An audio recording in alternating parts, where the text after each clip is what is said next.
In his book, Winning the Right Game, Ron Adner starts by quoting Mark Twain, who said, "What gets us into trouble is not what we don't know, it's what we know for sure that just ain't so." And what we don't know these days is what's happening in the business world. The shifts underway supersede the impact of COVID.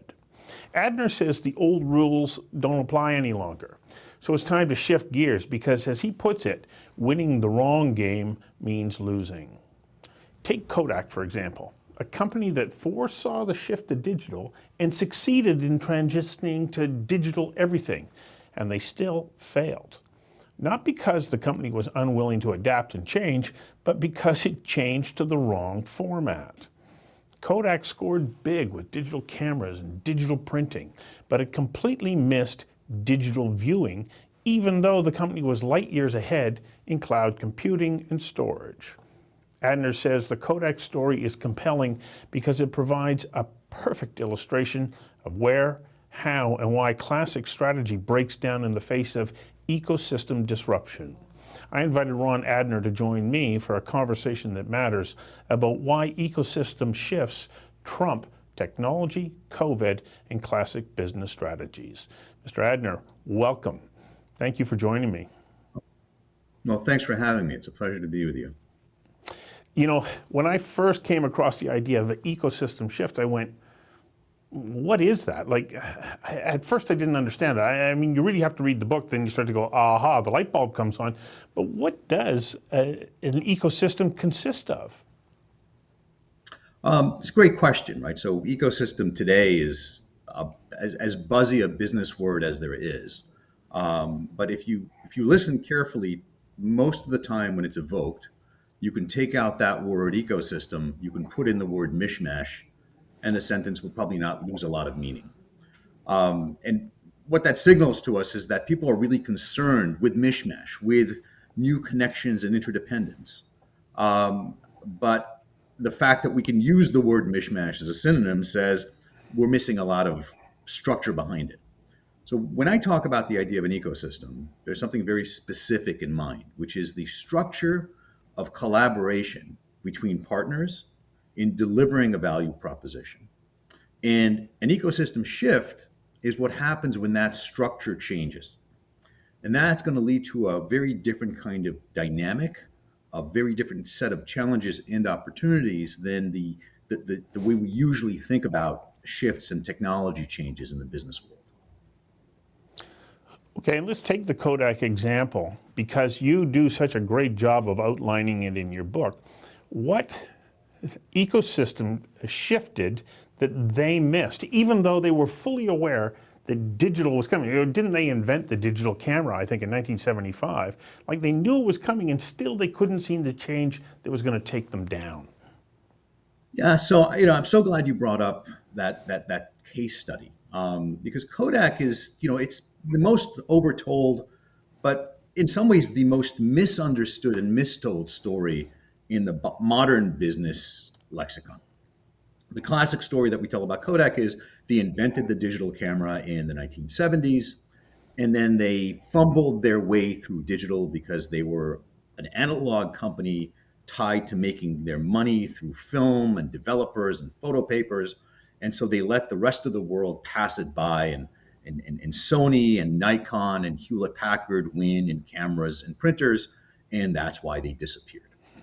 And it turns out that story is entirely wrong. And the lessons drawn from that story then become dangerously wrong. Right.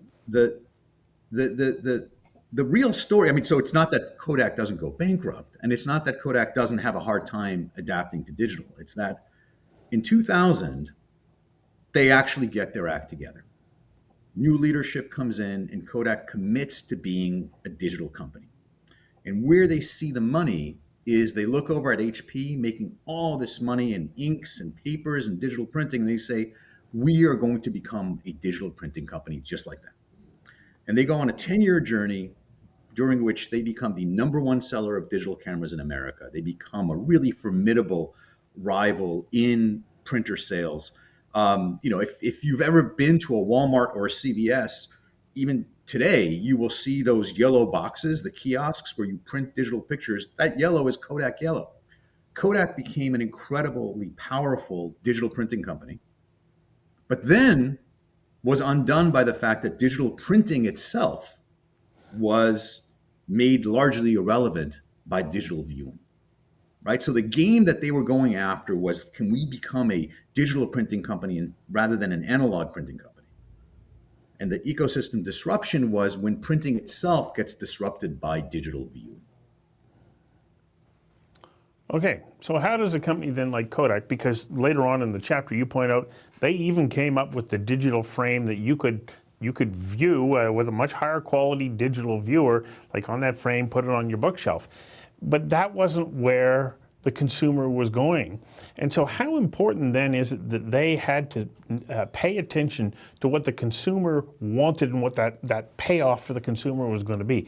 And somehow they missed it, and yet all the pieces seemed to be there for them to be able to take advantage of it.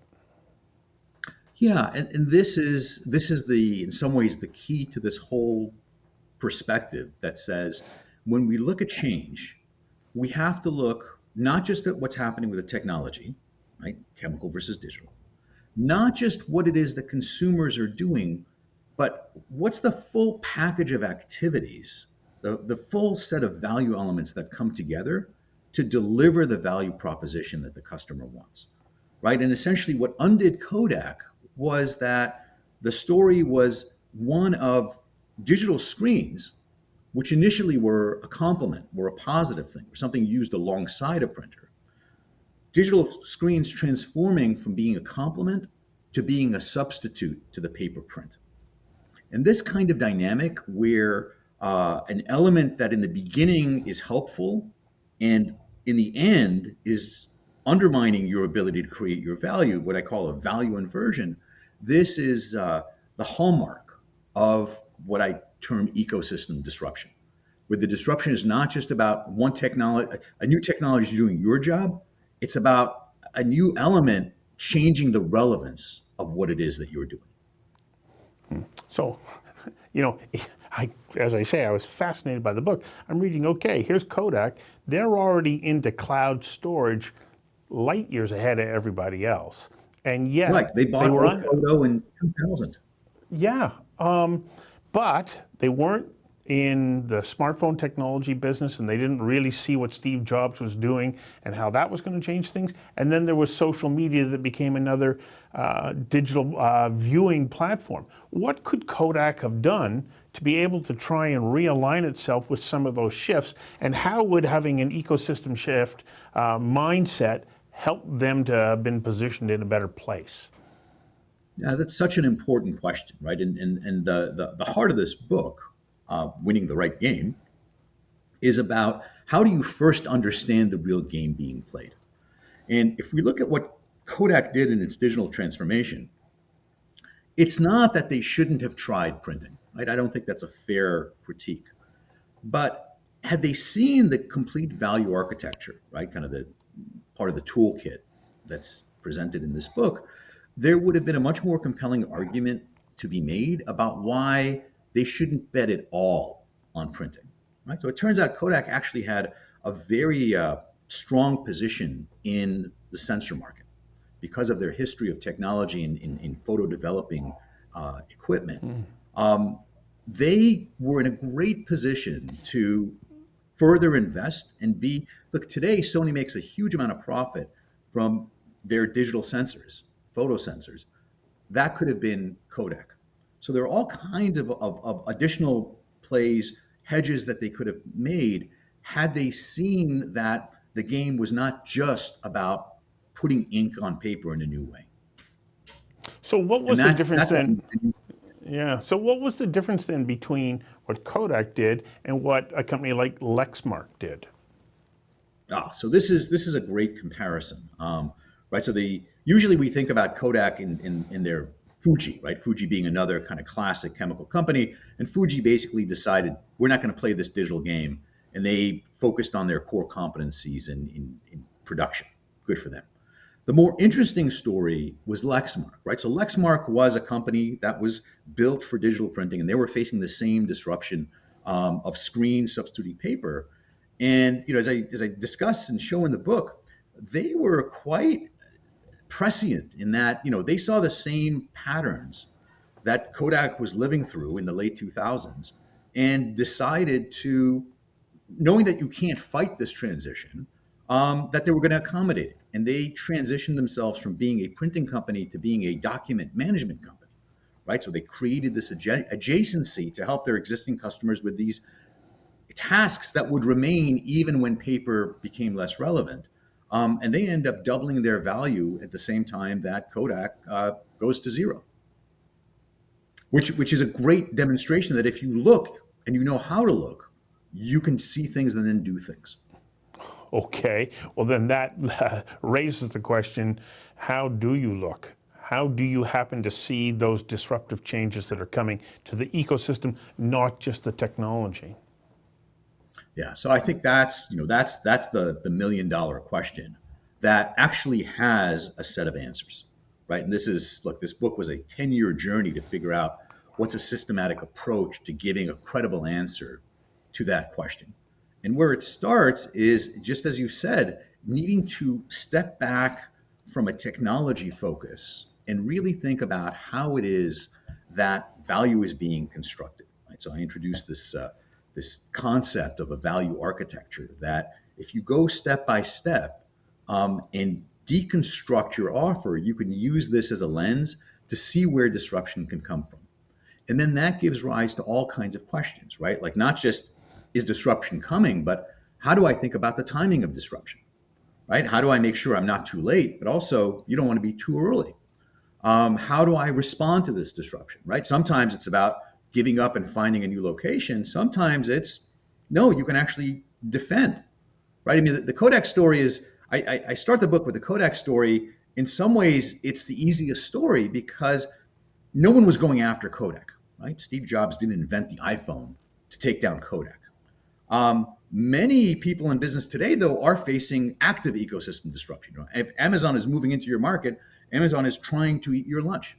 These giant tech companies that we're all worried about, they make their moves. And so responding to them is possible, right? If you know how to respond, right? That's why I talk about these kind of really interesting stories of companies like Spotify and Wayfair and TomTom facing off and succeeding against Apple and Amazon and Google.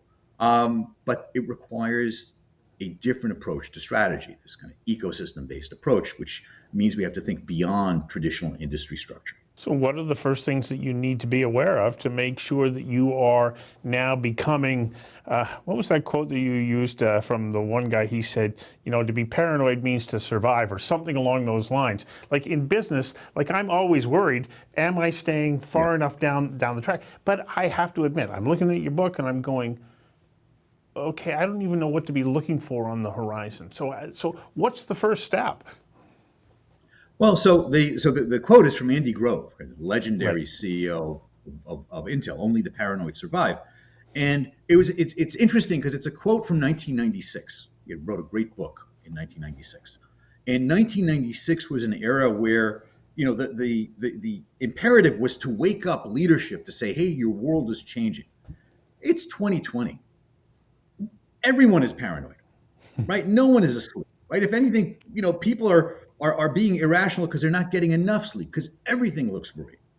And so again, the starting point here is to say, all right, let me understand how I create my value.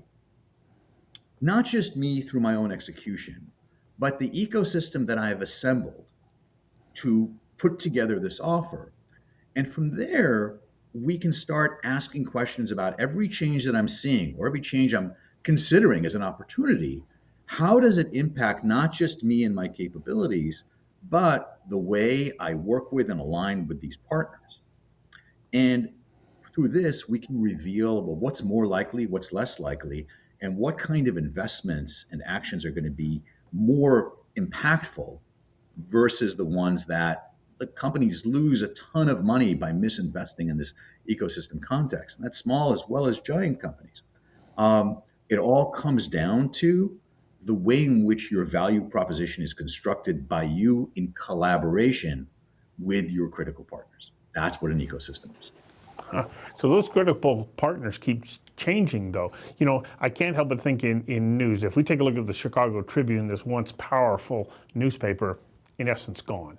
The New York Times kept shifting and changing, and rather than necessarily taking a look at Google and Facebook and so many of these others as being horrible competitors, they said, well, we'll partner with you. And they allow these companies to piggyback off of their network of people and make them all interconnected. Is this the kind of mindset shifts that we have to say, you're not necessarily my competitor, but we can work together to continue to deliver the experience that your customers and our customers jointly seek?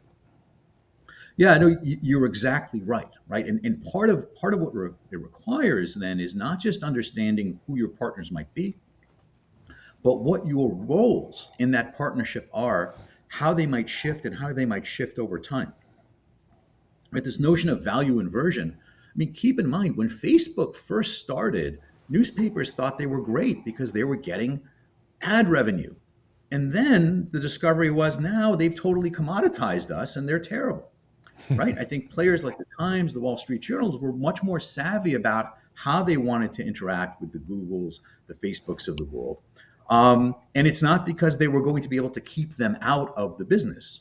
It was about finding a defensible strategy through which they could coexist, right? And this is, in some ways, chapter 3 of the book is about ecosystem defense.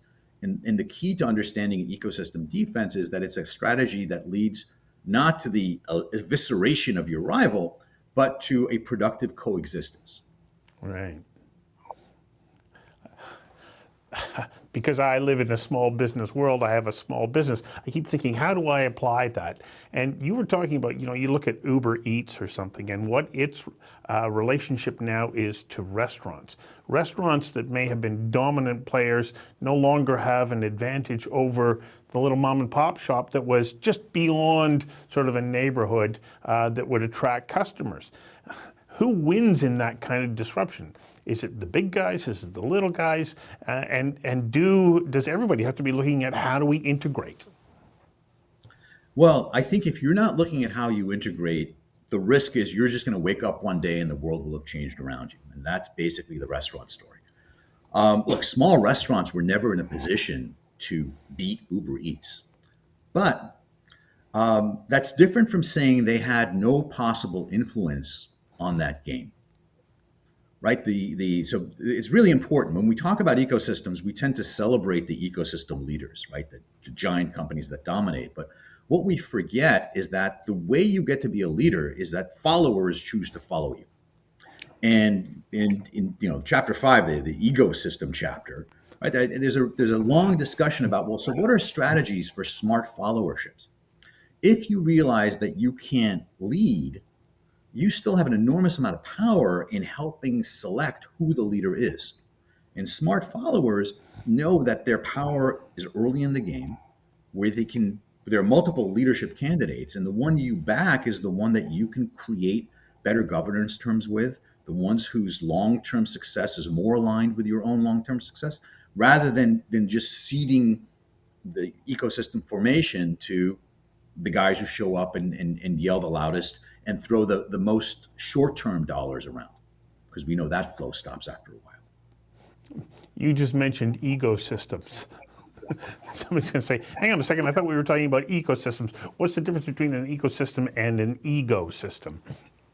Well, this is, so I draw this distinction, right? It's a little tongue-in-cheek, but an ecosystem is how you think about an ecosystem when you define your world around yourself, right? So as we said earlier, kind of when I talk about ecosystems, the anchor is the value proposition that you're trying to create. And that lets you know what you're doing and who you're doing it with. An ecosystem approach, which by the way, I think is how most people think about ecosystems, is when you anchor the discussion around a company. So when people talk about the Apple ecosystem or the Google ecosystem, that is an ecosystem trap. Because it turns out that Apple trying to do something in health, it's a very different set of partnerships and a very different structure than Apple trying to do something in mobile payments. And in fact, I would say many of these giant ecosystem companies have been underwhelming in their ability to shift to new ecosystems, precisely because they succumb to this trap of an ecosystem where they think that just because they're involved, everything is going to keep orbiting around them, rather than recognizing they need to regain the right to lead in these new ecosystems. Well, and they hype it up too. And how is it that we, as other players that don't have that kind of scale, how do we, sift out that hype and tell the difference between what are legitimate changes and the ones that are really going to stick? Right. So that again, it's a great question, right? Because it works on two levels. There's the question of who do you follow, but you also have the question of, well, so what do you think is going to be real and what is not, and when, right? So like self-driving cars, if you were betting on self-driving cars 10 years ago, your prize in 2021 is relatively limited. We know it's coming, but if you get the timing right, being too early doesn't help, right? Electric vehicles, right? That's the poster child. You got to remember, GM introduced the world's first electric car in the mid 90s, the EV1. The prize they get, zero today, right? They're starting basically from scratch again. And so when we're thinking about where to bet, it's what's the context, who's trying to lead, but also when is it that they're going to be able to bring these pieces together, right? And so here, what it means is being able to listen and analyze the implications of the promises they're making beyond themselves. What's their ability to align these other adopters to drive co-innovation rather than just their claim on, we're going to have our piece ready in 2023, so that means everybody should be ready to jump in the pool next year. Yeah. Only got a couple seconds left here, Ron, but I want you to promote where people can get the book. And I know that you've made the first chapter available for reading for free. So where can people find that? Oh, well, so, they can find the book everywhere, but if they go to my website, ronadner.com, the first chapter is posted, the Kodak chapter, and I invite everybody to read it, to share it. The goal with this book is to just help people be more effective as they're facing an increasingly complex world. And so, it was just a delight to get to discuss these ideas with you, and hopefully it'll be of help to folks. Yeah, it's a fascinating book. I couldn't stop reading it, and I've been sharing it with everybody, and their eyes go like this, especially when I start telling them about the myths of Kodak. And this is why it's important that we keep our eyes wide open and be aware of changes that are beyond what's right in front of us. Thank you very much for your time today. Thank you so much.